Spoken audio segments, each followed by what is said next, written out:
In the wild, violent rivalries I grew up in, seeing Baker Mayfield and Mason Rudolph hanging out every offseason before Bedlam is preposterous. So naturally, seeing Eric Morris hanging out every offseason with some of the Texas Tech staff, that should make me equally as upset, right?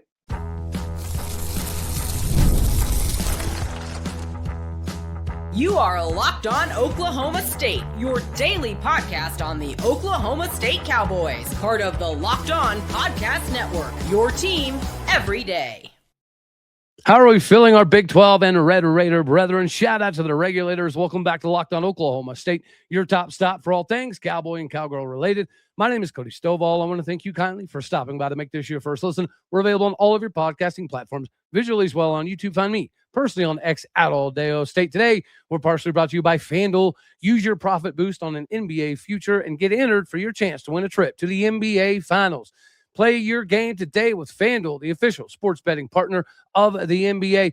We are not going to discuss hardwood action in this episode. We're going to get right into this football conversation.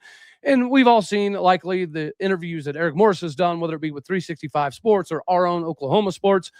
And one of the things I kind of wanted to pick out of there was I found it kind of interesting that him and some of the Texas staff meet up every offseason. Guys like Clay McGuire, no relation to head coach Joey McGuire. The offensive line coach for Texas Tech and Eric Morris do go back to their Washington State days and beyond. So I get it, right? They head back to Texas and they take a hunting trip every year, go get some hogs, some deer, some whatever, and just relax, drink a couple beers, flip a couple steaks, have a good time. I think I like it, right? I used to think that this was absolutely nonsense. But the word rivalry doesn't mean the same thing. Fun story. Well, when I was at Stillwater High, I think it was my sophomore year, we played Ponca City and somebody got stabbed in the bathroom. And the next year we went to Ponca City and somebody got dragged off the back of a truck at Sonic parking lot by a chain. That's what rivalries are supposed to be like. And Bedlam rivalries used to be that way. And yes, it was completely one-sided, which made the big brother, little brother conversation, even creep in. And then to see Baker Mayfield and Mason Rudolph hanging out in Florida in the off seasons, I hated it. I absolutely hated it. But this is a different world. This is a world where the rivals don't mean the same thing. You don't want to throat punch your opponent repeatedly as much anymore. And then after the game, everybody meets up and they shake hands and they're buddies because they played 7-on-7 together or against each other. And I think that has opened a completely new world when it comes to the word rivalry. But help me out here in the comment section. I don't know how I'm supposed to feel about this. The internal me says, yeah, I don't like that. But also, they're friends, they're buddies, they go back. I get it. But if you're getting really, really close to potentially having a rivalry with Texas Tech, that is supposed to be our natural rival in this conference, part of me thinks that Eric Morris coming over could make this rivalry a thing realistically now, right? Make it a little bit bigger. But another part of me wonders if, maybe there's too close of a relationship there. Is Texas Tech going to be our next K-State, right? Our next brother in battles of a lot of things? Or is Texas Tech going to go in a different direction? I do think that there's a possibility of this enhancing the rivalry because, Eric Morris very well understands that Texas Tech has kind of become the new standard in the Big 12, especially as it pertains to NIL and talent acquisition and the transfer portal and things of that nature. So there is going to be a lot of commonality between Oklahoma State and Texas Tech. I think that Eric Morris probably has learned to do things largely from guys like Dana Holgerson and Cliff Kingsbury. And he has so many relationships with the Texas Tech staff that, it could make this more intriguing. Now, the downside always has been and always will be, will Eric Morris leave Oklahoma State for Texas Tech? Let's say Joey McGuire retires in 8 years, 10 years, 12 years, whatever the case may be. Eric Morris would be a likely candidate. And even worse is if Texas Tech started losing under Joey McGuire, their fan base would make a huge push, I'd imagine, to obtain the services of Eric Morris if we started rocking and rolling. So it's kind of hard in some areas to consider them a rivalry when you know that Eric Morris is a Wreckham Tech dude, right? That his heart and soul is in Lubbock. He was kind of, built and created in West Texas. So it's concerning that I don't think you can have a massive rivalry, but it could, right? Eric Morris could fall in love with Oklahoma State so much that he doesn't leave. And we could be having a conversation where Oklahoma State versus Texas Tech is the de facto getting into the Big 12 title game for the foreseeable future. And those things could enhance the rivalry. There's so many things that are kind of out in the open. But I wanted your opinion because I really am slightly perplexed on how to feel about this. Again, internally, I hate it. But it's a different world. The word rivalry isn't the same. It doesn't mean the same thing. It doesn't invoke the same anger as it used to. So what do you think? Do you think that it's going to enhance the potential of the rivalry, that Eric Morris is so close to some of the Texas Tech staff? Or do you think that brotherhood is going to cause there to be less friction? Like, I'll give you an example.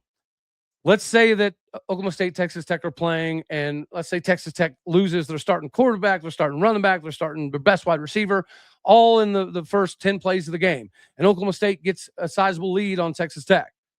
I doubt that Eric Morris is going to put his foot on the gas pedal and, stomp out the throat of Texas Tech in that ball game. If we could rack up 70 on Tech, I don't think that Eric Morris would necessarily do that, right?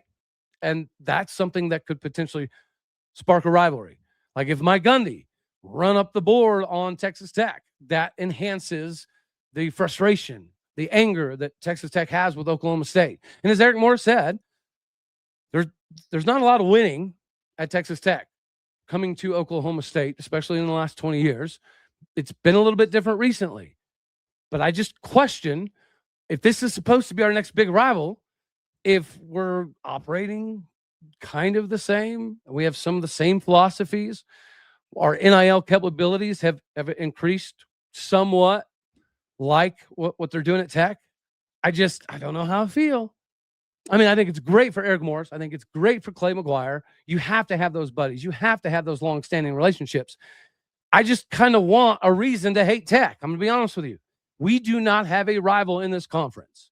We don't have one.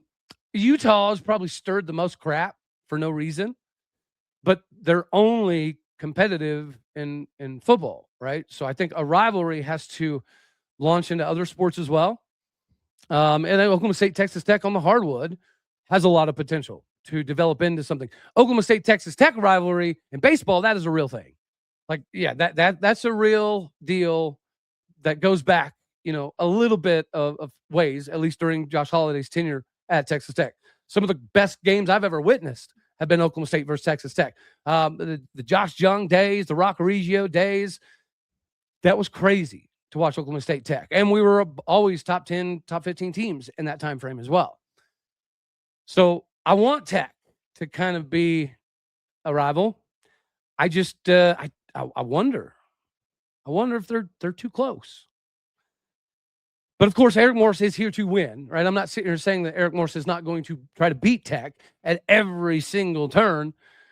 But there could be times that if you're vying for a CFP spot, and let's say that scenario happens and Tech loses a bunch of their star players early on in the game, and Oklahoma State does have the opportunity to run up the scoreboard to help with that CFP voting and to help with the eye test, the eye candy, I don't know if Eric Morris would do that.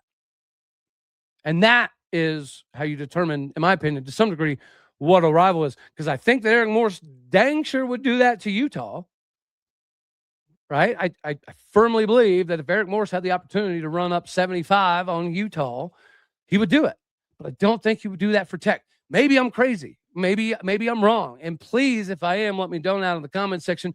Do you think that this relationship that Eric Morris has, naturally being a Tech guy, and him and Clay McGuire played at Tech together, they coached at different stops together, so I get it. I encourage it. You need to have that buddy. But does it dampen the likelihood of Texas Tech becoming a legitimate, genuine, hey, we hate you kind of rival? Because I don't know. I don't know how I feel about it. I know exactly how I feel about FanDuel. It's the bee's knees for all of your betting needs. If you've ever wanted to experience the NBA Finals live and in person, FanDuel is giving that chance to turn that dream into a reality with their NBA sweepstakes. Here's how it works. Use your profit boost on any NBA future, and you'll automatically be entered for a shot to win an NBA Finals trip for two. That's right. Flights, tickets, the whole experience. If you're already looking at the board and thinking which team can make a big run, this is a perfect time for you to lock it in. You're going to love futures, especially this time of year, whether it's picking a team to win a championship, grab a conference title. It adds just an extra layer of excitement because of your investment level, especially down the stretch. And now, not only can you pick cash, but it also can send you to the finals for the NBA. Visit FanDuel.com to get started. Use your profit boost on any NBA future to get entered for your chance to win a trip to the NBA Finals. Play your game with FanDuel, the official sports betting partner of the NBA. It's hiring season, and you need to make sure that you don't just have some random body take a spot for your job. Deadlines stack up, inbox overflows, and then that one position that you really need to fill, it's still waiting to be filled. When the pressure's on and you need to get the right hire, this is the job for Sponsored Jobs. Indeed, Sponsored Jobs helps you reach the people who actually fit what you're looking for, the skills, the experience, the location, all of it. So you're not just hoping for the right candidate to stumble upon your post. And the best stat of all, in the last minute that I've been talking to y'all, companies like yours have made 27 hires on Indeed, according to Indeed data worldwide. So if you are hiring, spend less time searching and more time interviewing candidates that check all of the boxes with Indeed Sponsored Jobs. And listeners of this show will get $75 sponsored job credit to help get your job the premium status that it deserves at Indeed.com/podcast. Head on over to Indeed.com/podcast right now and support our show by saying you heard about Indeed on this podcast. Indeed.com/podcast. Terms and conditions apply. If you need to hire, this is always a job for Indeed Sponsored Jobs. All right, now we get to roll right into this basketball conversation. The Cowboys get an opportunity here, and this is unfortunately a must-win scenario. Now, I was talking with some KU folks, and it does appear as though Darren Peterson is supposed to play in this ball game, but as we just witnessed, they knocked down the number one team in the country, Arizona, without Darren Peterson. So, I mean, it doesn't mean that Oklahoma State has a better opportunity if he's not on the floor as opposed to he is on the floor. I mean, I guess theoretically speaking, anytime an NBA lottery pick is not on the floor, you probably have a good shot. But this is a must-win. The Cowboys have put themselves in a position where you absolutely have to win. So, interestingly enough, I did some digging before the show. Bill Self has almost a 70% win percentage on the road in the Big 12. It's like 68.3. But he's only 9-8 in Gallagher-Iba Arena.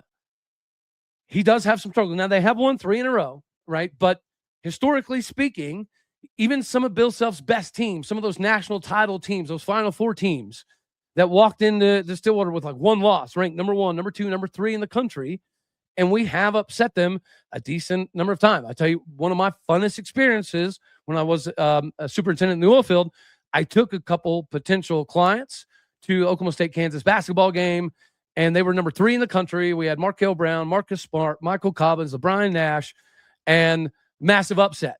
And one of the company men that I took on this trip, he had season tickets to Auburn, Tennessee. I think it was Auburn. And he said that he had never seen anything like that in his life. That's why I've been telling people that Gallagher-Iba, with 13,700 people in there, is not just an arena. It shifts to an experience. Now, KU's used to that. The Fog does the exact same thing. And unlike Gallagher-Iba Arena, the Fog is packed out every single day, every single game, no matter what. That student body is absolutely obsessed with KU basketball. I wish we could get back to that in Stillwater, Oklahoma, and this could be a good opportunity to get there. We've lost some games that we shouldn't have, and that is the kiss of death in this conference. Typically, all you got to do is be, top 7, top 8 in the Big 12 to get a chance to go to the NCAA tournament. So that's what Oklahoma State was shooting for. And I think now we're probably, 10th, 11th, maybe 11th. So getting to that top 7, 8 spot now has become increasingly difficult. So you have to win this game. This is a must-win, no doubt about it. If Darren Peterson's not playing, perhaps we have a better opportunity. But again, they just beat Arizona without Darren Peterson. And speaking of Darren Peterson, shout out to Bill Self, former Oklahoma State Cowboy. I have to wonder if he's not at least contemplating whether he made the right decision. Because remember, there was multiple meetings in Tulsa and I think Dallas with Bill Self and Chad Weiberg when we were going through the hiring process, and there seemed to be at least a little bit of interest on Bill Self's side. Now, he had conversations and meetings with his family and things of that nature. And for whatever reason, the Oklahoma State thing fizzled out really quick after those two big meetings. I'm wondering now if he regrets that decision, because I don't think you would have this game management, load management bullcrap happening in Stillwater, Oklahoma. Ironically enough, like, Darren Peterson is a bad dude. But one of the biggest things about Darren Peterson coming out of high school was that he was a gamer. He was aggressive. He was ruthless. He wanted to play every minute of every game and win at every single millisecond. And that's not the case at KU. When he's on the floor, he's dominant. Duh, he's a lottery pick. But this load management crap, I cannot fathom that Bill Self likes this in any regard. There's no way that Bill Self is happy. He's an Eddie Sutton disciple. There's no way Bill Self is happy knowing that his best player may or may not play, and he may or may not get that information until an hour and a half before the game. And that's the worst part, right? Some of the KU people are saying it's not the frustration so much of Darren Peterson doing this load management. It's the fact that we, even the media, the people that are sitting courtside, the people that get to, be part of the locker room conversation sometimes, those people even are like, we don't know if Darren Peterson is going to play until an hour before tip-off. So we won't know today if Darren Peterson is going to play until right before tip-off. But all indications seem to be, since he's taken, a few games off here and there, especially recently, this should be a game that he is in. But at the same point in time, right, is KU looking at Gallagher-Iba as a difficult proposition after beating the number one team in the country on the road without Darren Peterson? I don't know. But I can say that I don't think that this load management crap would necessarily be happening at Oklahoma State. I can assure you that I will lose my ever-loving mind and probably break things if we find out that Latrell Almond is coming in with load management. Because, again, I highly doubt, maybe it's possible, but I firmly believe that Bill Self did not know that this was going to take place quite this way. I highly doubt that it was, agreed upon before he signed his letter to come to KU that, hey, by the way, coach, my agent, my dad, they're going to dictate sometimes when I don't play. I'm going to have to go through some load management moments, but I'm prepared to sign that dotted line. I don't think that Bill Self would do that.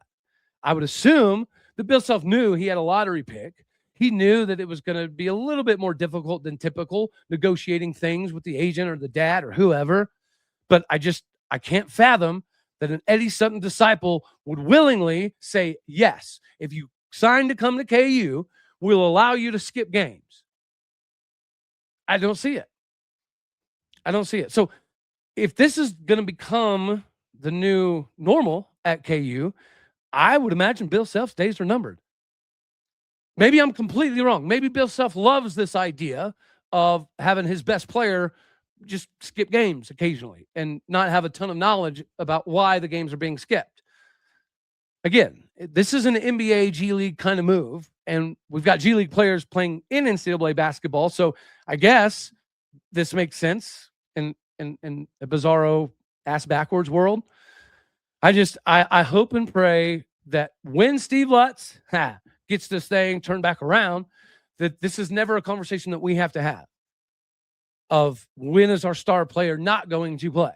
Because, again, I understand to some degree the concept behind this load management, but sitting for the number one team in America on the road, it's just wild to me. Like, I don't know. You would assume that a highly competitive dude, which is what he was tabbed as coming out of high school, that's like one of the few games he would want to play. Like, put me on prime time against the number one team in America, who at the time was undefeated. Give me that. I want that. But Darren Peterson didn't do that. And again, the conversation seems to be that this is not predicated upon injury 95% of the time. It's strictly an NBA load management kind of model. And I hate it for Bill. I like Steve Lutz. I still think Steve Lutz is probably the right dude. I do think that Steve Lutz brought in so much talent this season that perhaps he, I don't know. The locker room doesn't seem super, super glued into each other 24/7. And I don't know if that's a Lutz thing or I don't know. Doesn't matter.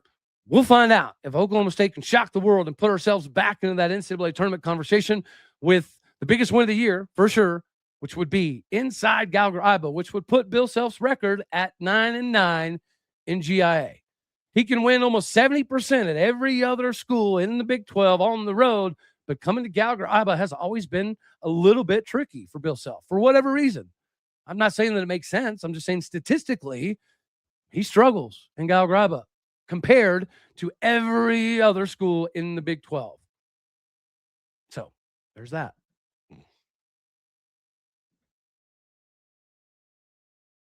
I'm Clea Butler, host of Locked On Women's Basketball, and this is Mazda's Women's Basketball Snapshot, celebrating the work no highlight reel can ever capture. It was a heavyweight showdown between number 3 South Carolina and number 7 LSU, and the Gamecocks rose to the occasion.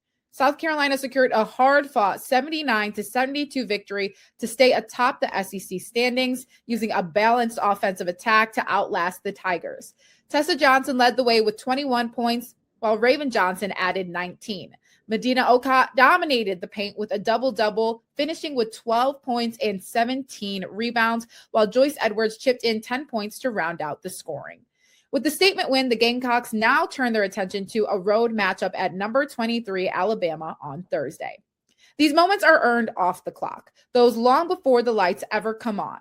The sweat, the fakes, the doubt, the scrapes, and coming back for more every time. Mazda puts that same drive into every detail. Wins define the moment, putting in the work, that defines you. There's more to a Mazda because there's more to you. All right, now we get to talk about a little bit of baseball action as the Cowboys had up and down opening weekend. And yes, I did hear Josh Holliday come out and say we could have gone to tournaments where we could have been undefeated and went 3-0, which is true. But this is, again, to me, Oklahoma State baseball. We shouldn't be playing in those tournaments that we know we're going to win, like the softball Cowgirls are doing this week. The Cowgirls should absolutely steamroll everybody in that tournament. We'll get to that here in a second. But Cowboy baseball has a big opportunity here because Grand Canyon is a very quality opponent with a couple different major league prospects on that roster. Not to mention the fact that our best pitcher, our ace coming into the year, was Hunter Watkins, who we stole from Grand Canyon. So this is easily going to be a difficult outcome for Oklahoma State. Like realistically, based off of if last year and the opening weekend of this year, if you put those together, Grand Canyon probably should beat us in this series, right? They should. But this is, again, a big opportunity for Oklahoma State because they have some dudes over there, right? Speaking of the major league draft prospects, and this is their first year moving up to Mountain West, so congratulations to them. All their success in baseball and basketball has allowed them to do so. But currently, Garrett Aaron is a 6'6", 225 pitcher that is currently projected as a first or second round draft pick. The right-handed pitcher had 76 1/3 innings this previous season, and he's got a low 90s fastball. He's got a 79 to 81 mile an hour slider, 72 mile an hour changeup, which definitely keeps people on their heels. He had 83 Ks this previous season, averaging at 9.7 Ks per 9 innings pitched. 5.6 ERA, not necessarily the greatest in the world, but he's efficient, 10-5 record overall.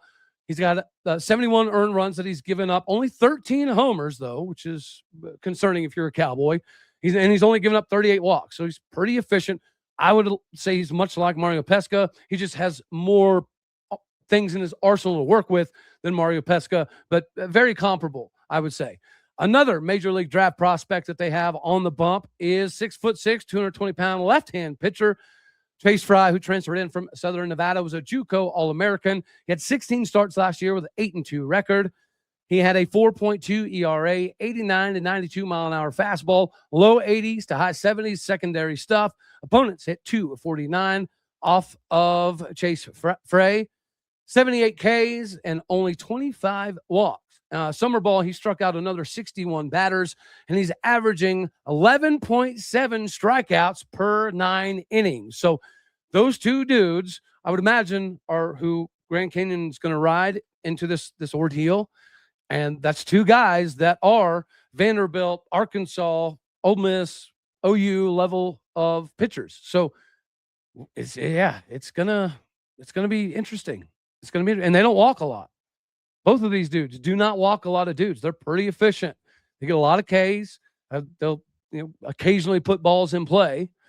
And then they have some returning guys. How about Cannon Peary, 6'3", 230-pound first baseman. Last year started 42 games, hit .317, drove in 28 runs, or had 39 RBIs. He scored 28 runs himself. He had 3 homers last year, 7 total in his career. He led GCU in doubles with 16, hit a double every 10.4 at bats, which is very impressive. He had 13 multi-hit games, 6 3-hit games.